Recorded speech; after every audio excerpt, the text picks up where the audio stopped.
요즘에 뉴스에 심심찮게 나오는 것들이 이제 강아지 또는 고양이 이렇게 참 불쌍하게 죽었다 그러면서 많은 사람들이 안타까워하고 애도하고, 혹시 어떤 사람이 개나 고양이를 조금 이제 좀 심하게 대하면 아주 난리가 나는 거죠.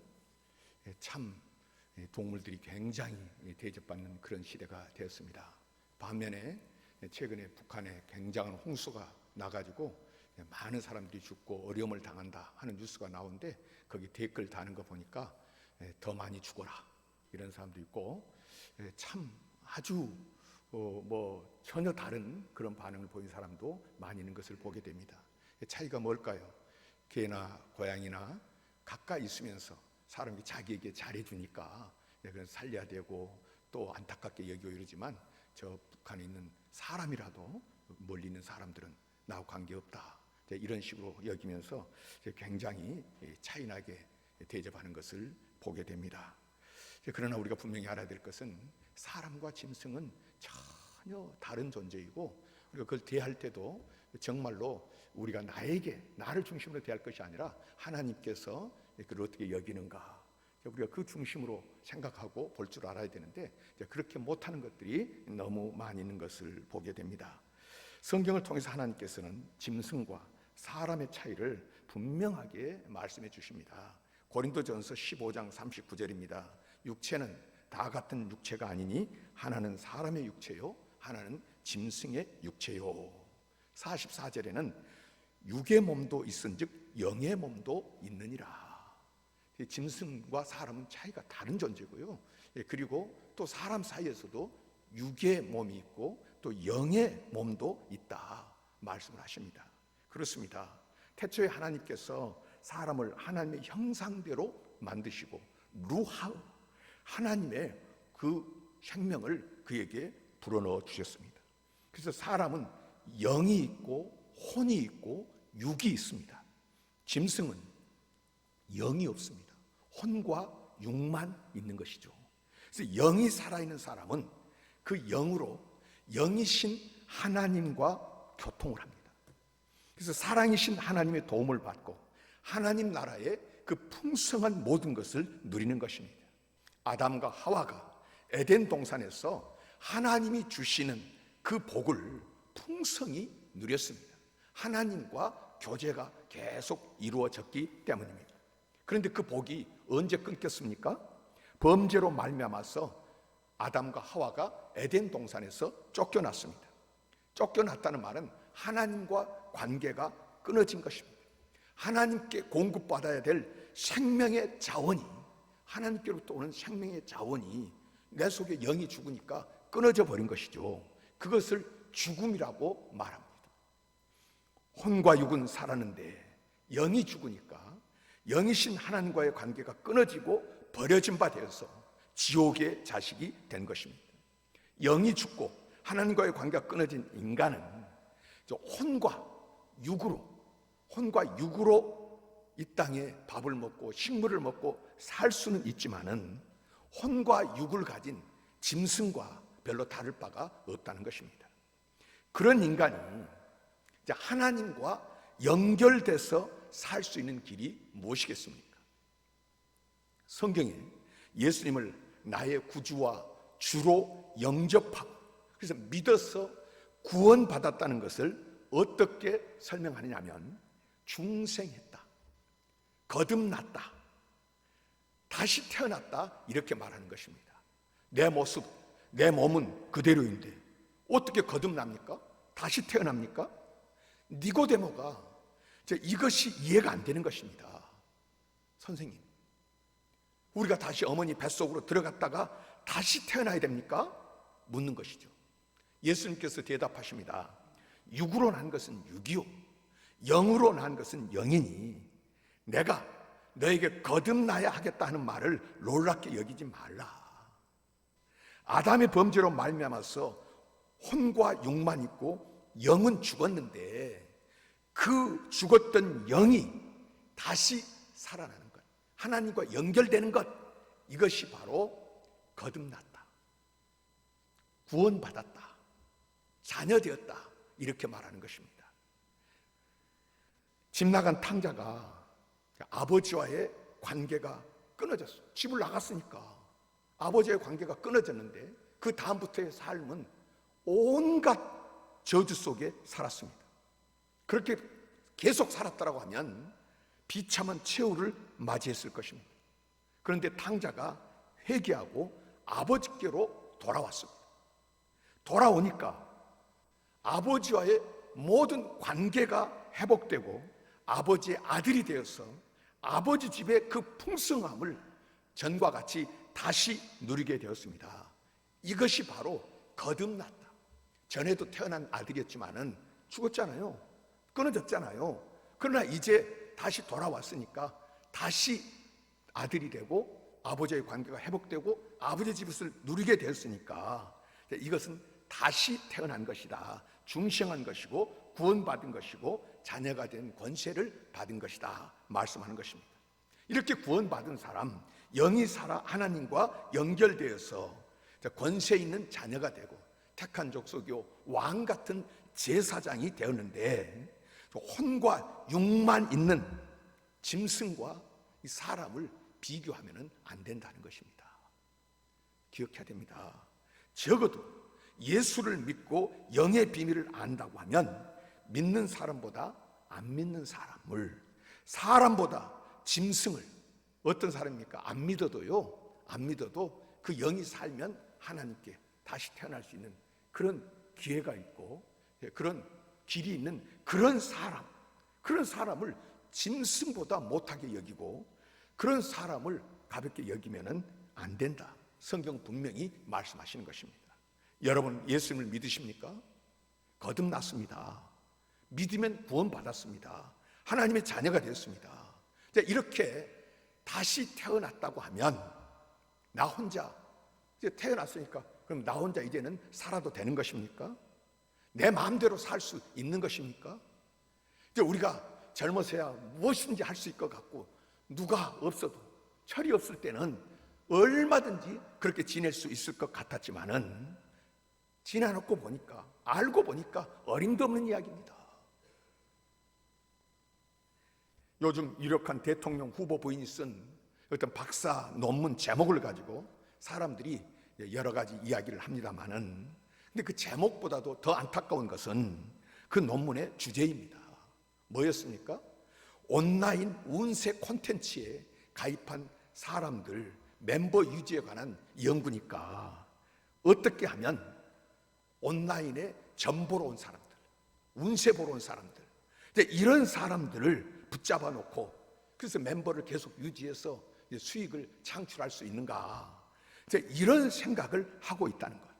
한 나라 대통령 부인이 되겠다는 사람이 점을 쳐서 이런 논문을 써가지고 내놓는다고 할 때 참 안타깝지만은, 그러나 여기서 우리가 하나 깨달을 수 있는 것은 대통령 부인 되겠다는 사람도 인간의 힘으로 자기 마음대로 못하니까 운세를 보고 말이죠. 여기에 모든 것을 맡긴다. 사람은 자기 삶을 자기 마음대로 하지 못한다.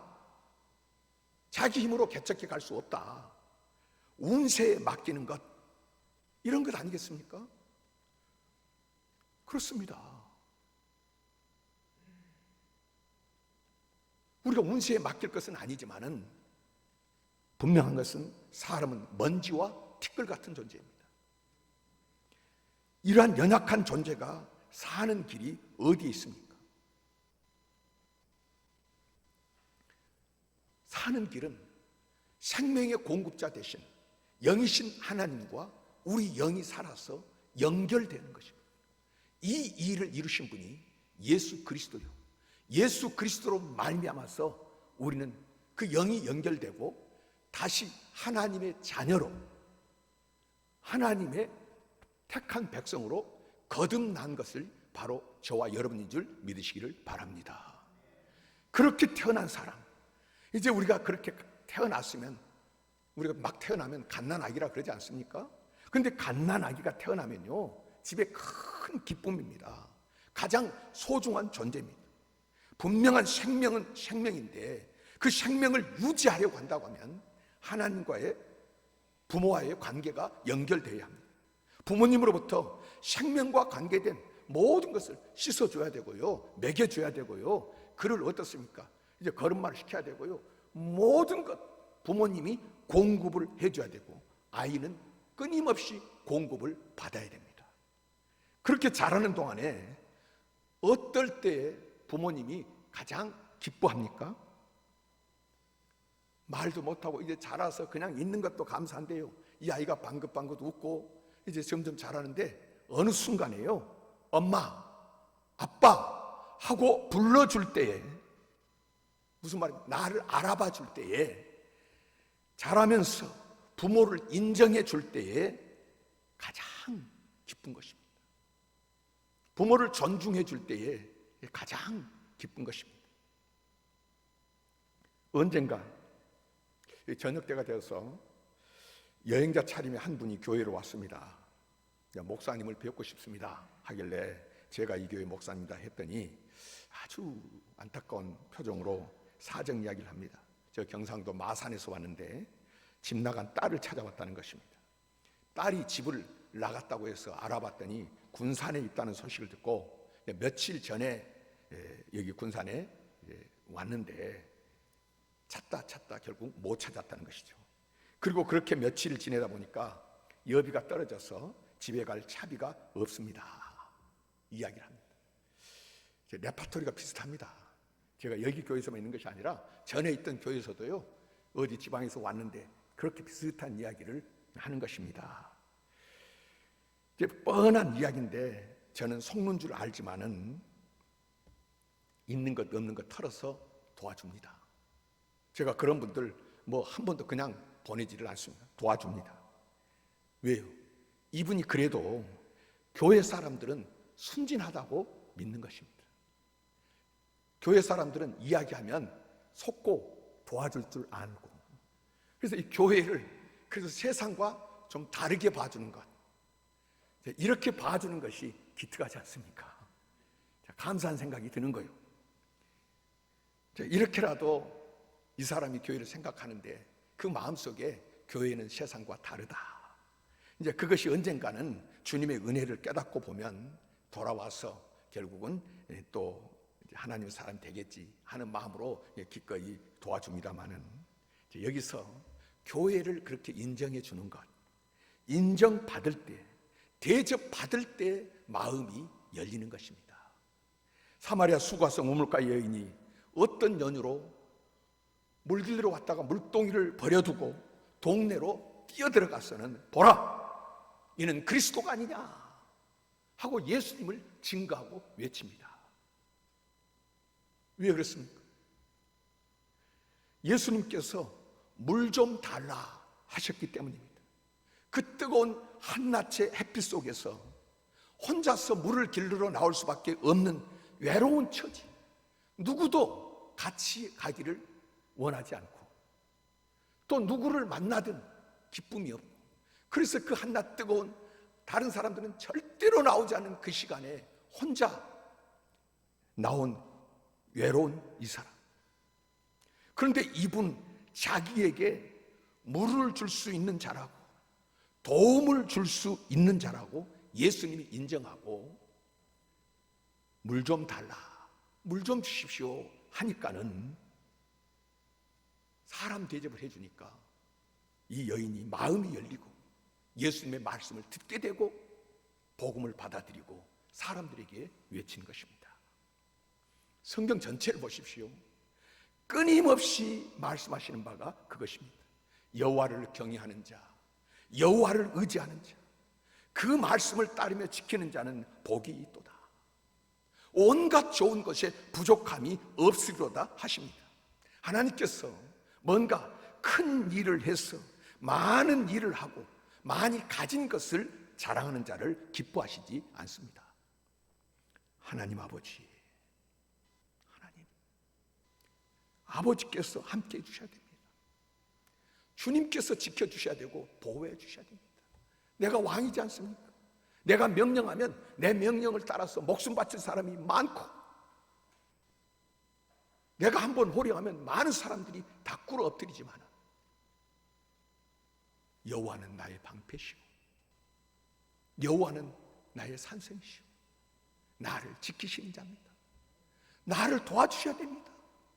왕이라도 다윗이 그렇게 하나님을 의지하고, 어떤 사람은 병거, 어떤 사람은 말을 의지하나 우리는 우리 하나님 여호와의 이름을 자랑하리로다.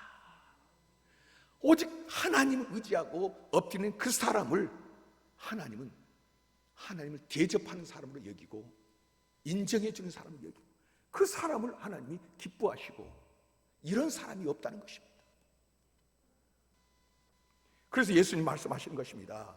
그러므로 무엇이든지 남에게 대접을 받고자 하는 대로 너희도 남을 대접하라. 이것이 율법이요 선지자니라. 학자들이 이 마태복음 7장 12절을 기독교의 황금률이라고 합니다. 황금과 같이 귀한 법이라는 겁니다. 은보다 귀하고요, 동보다 귀하고요, 가장 귀한 말씀 황금률. 예수님도 이걸 인정하십니다. 이것이 율법이요 선지자니라. 율법서, 예수님 당시에는 성경이 뭡니까? 율법서, 그 다음에 예언서, 선지서. 그러니까 이 모든 것을 통틀어서 이것이 율법이요 선지자니라. 이것이 뭡니까? 무엇이 남에게 대접을 받고자 하는 대로 너희도 남을 대접하라. 여러분, 오해하면 안 됩니다.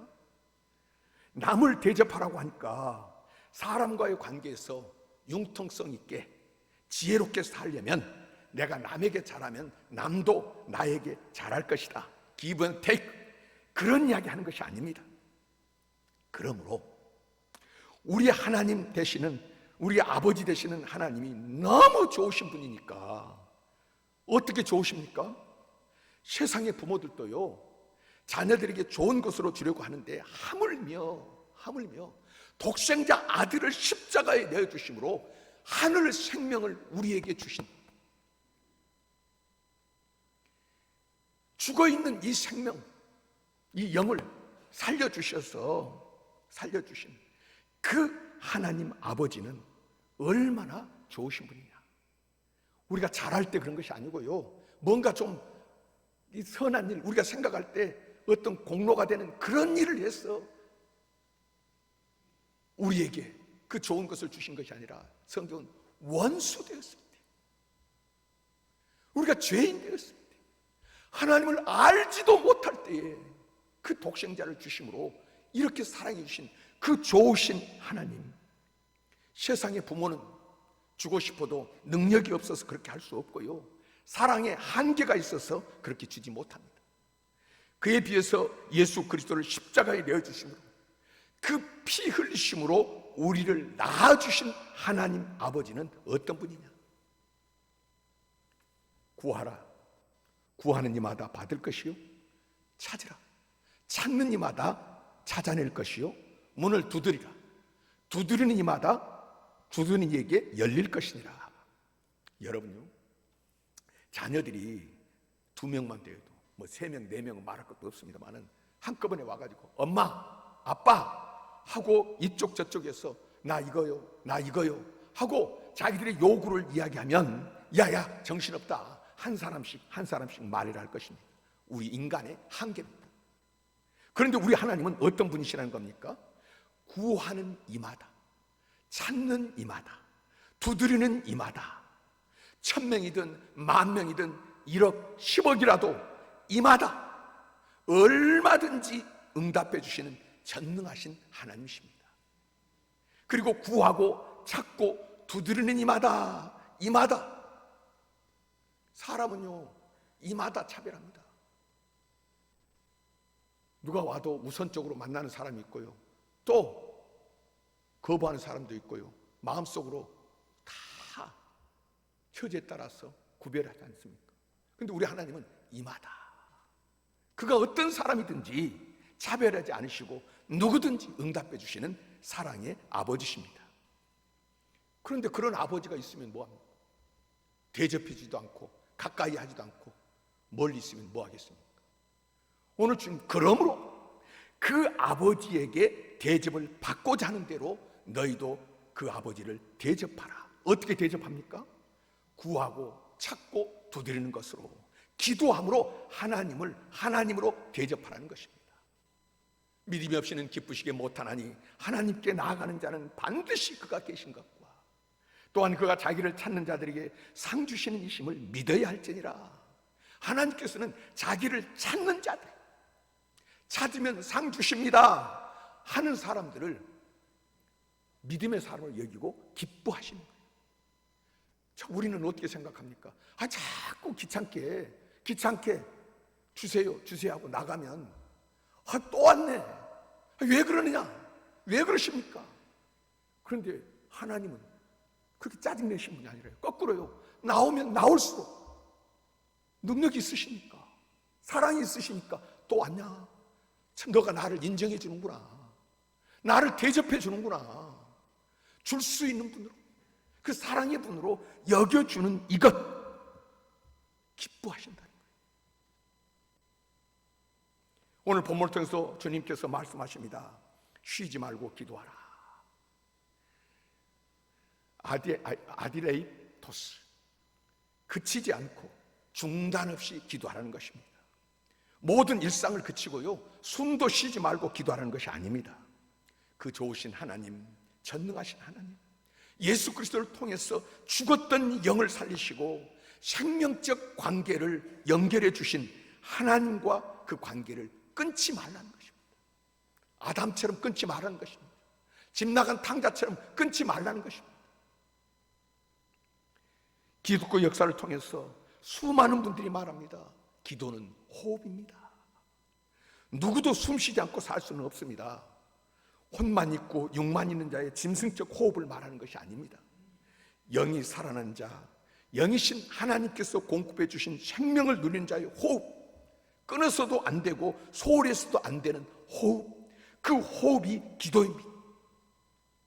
그 기도를, 생명적 관계를 끊지 말아라. 쉬지 말고 기도하라. 이 기도가 믿음입니다. 여러분, 우리가 우리의 이름으로 하나님 앞에 나아갈 수 있습니까?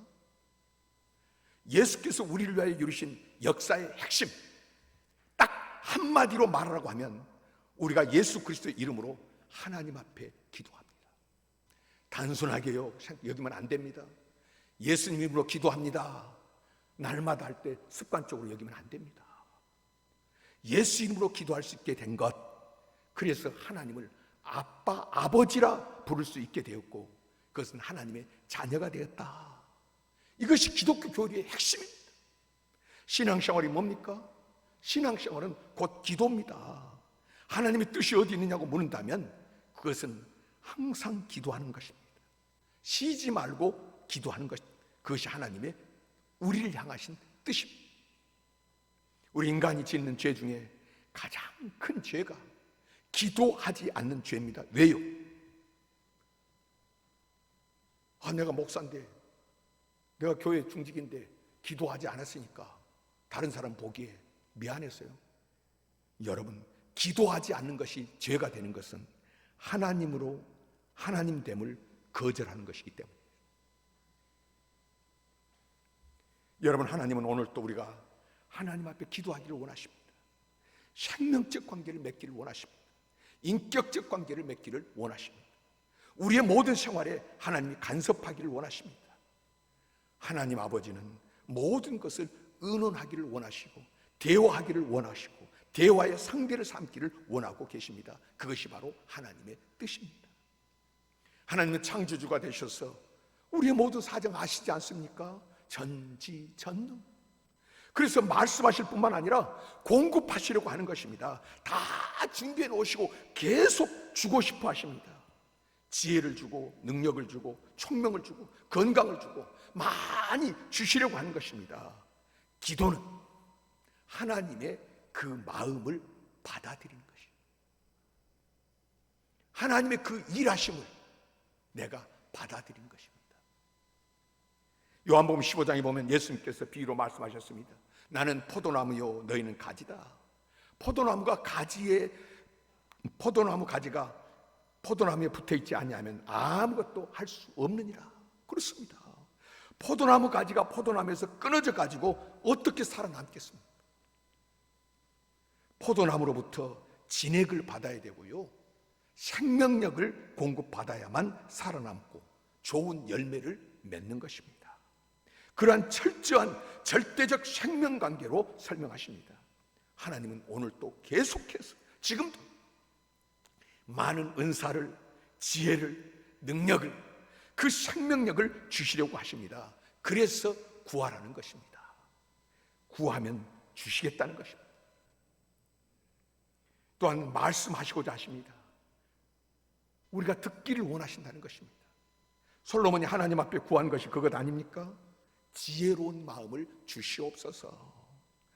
성경의 원래대로 해석을 하면 듣는 마음을 주시옵소서. Hearing heart. 듣는 마음 주세요. 우리가 하나님 앞에 기도하는 것 이것입니다. 주님, 말씀하시옵소서. 내가 듣겠나이다. 듣는 마음을 주시옵소서. 우리가 대화하기를 원하시는 것입니다. 어디 있든지 너와 나와 만나자. 이야기하면서 살자.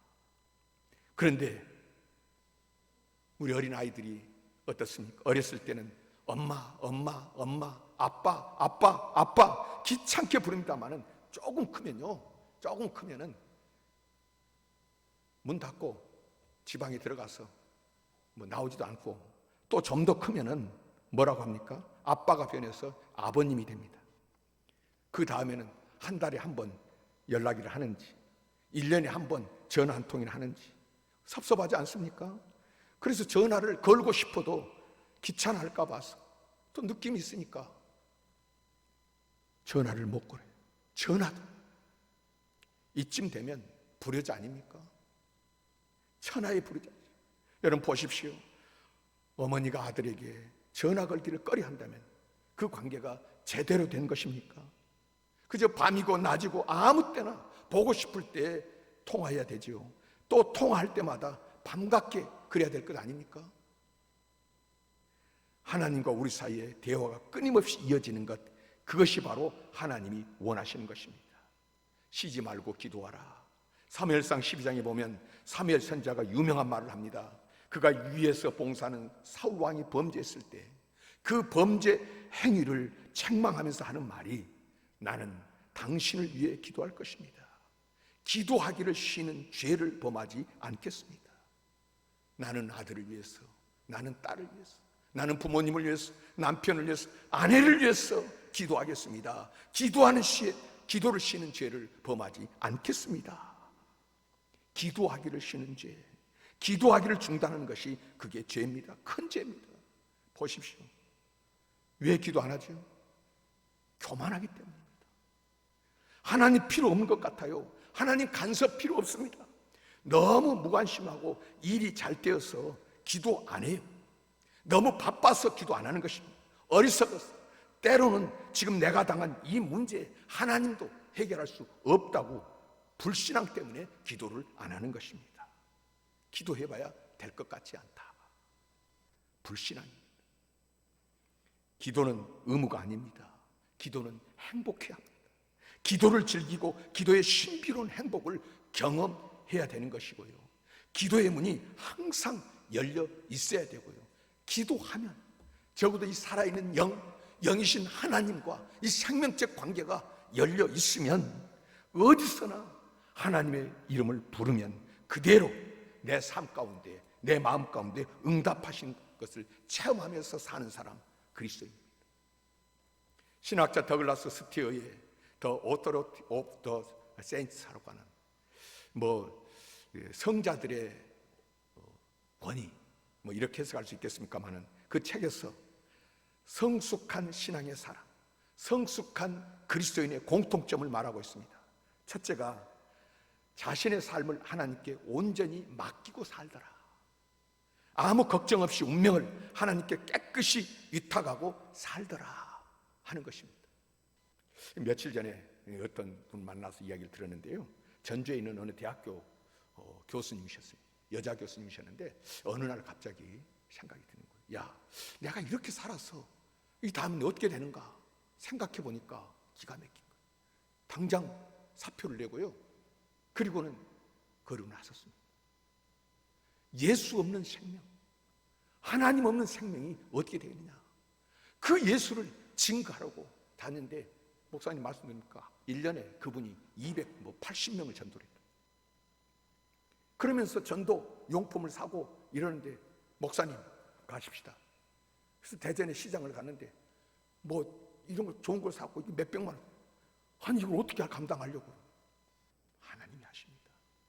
모든 걸 하나님께 맡기고 하나님 의지하니까 일마다 때마다 공급해 주시는 하나님, 그 하나님의 역사하심을 체험하는 이 기쁨 얼마나 감사해요. 날마다 함께 하시는 그 하나님을 체험하니까 기쁨이 넘치고, 그 기쁨으로 그 살아계신 하나님을 만나야 돼, 그 하나님을 믿어야 돼 하고 다니면서 힘있게 증거하고 전도하니까 그 삶이 행복하고요, 그 삶이 기쁘고요,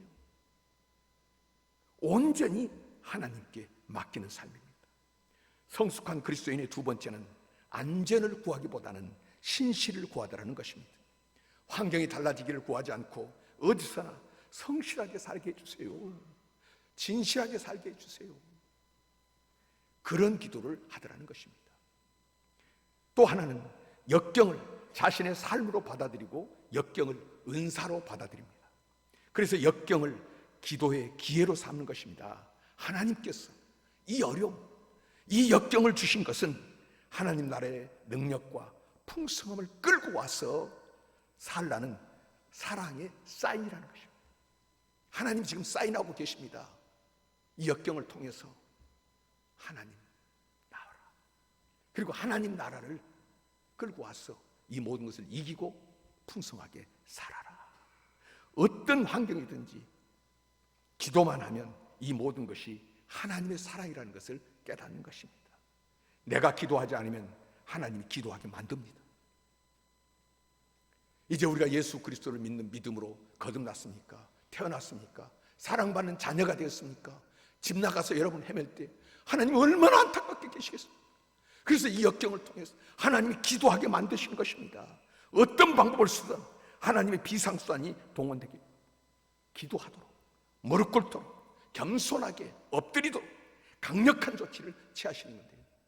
코로나 때문에 코로나가 크고 굉장해 보입니까? 그래서 이걸 기회 삼아서 좀 쉬자, 이제 좀 놀자, 멀어져도 여러분, 이 코로나가 강력하면 할수록 코로나를 통해서 두려움, 염려, 근심, 걱정을 우리가 가지고 사는 것이 아니라 이걸 통해서 말씀하시는 강력하신 하나님의 음성을 들으셔야 됩니다. 이 가운데서 하나님께서 무엇으로? 기도하라. 한국교회여 깨어나라는 것입니다.